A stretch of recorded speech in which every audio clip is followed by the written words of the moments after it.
భక్తుల ఇబ్బందులకు చెక్. కాసేపట్లో AI command centre ప్రారంభించనున్న Chandrababu.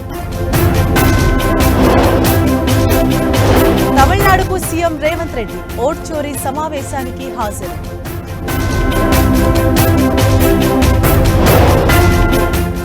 Telangana group 1 తుది ఫలితాలు రిలీజ్.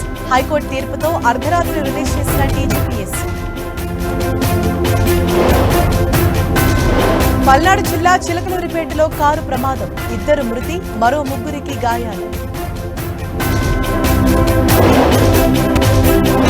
బంగాళాఖాతంలో అల్పపీడనం. తెలుగు రాష్ట్రాలకు రెయిన్ అలర్ట్.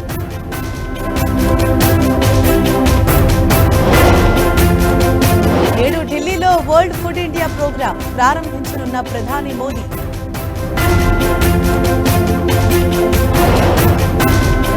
సోనం వాంగ్చుక్ ప్రకటనలతోనే అల్లర్లు.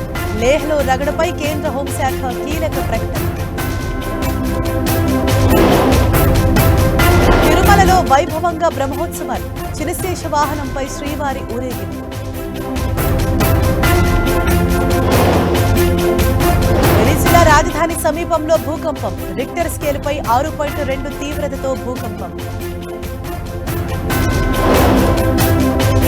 గాజాపై ఇజ్రాయెల్ మిస్సైళ్ల వర్షం. 85 మంది మృతి, పలువురికి గాయాలు.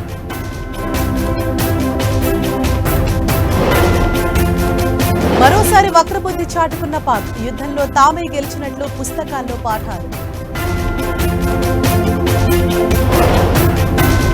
ఆసియా కప్ లో భారత్ జోరు. బంగ్లా చిత్తు. ఫైనల్ కు దూసుకెళ్లిన టీమిండియా.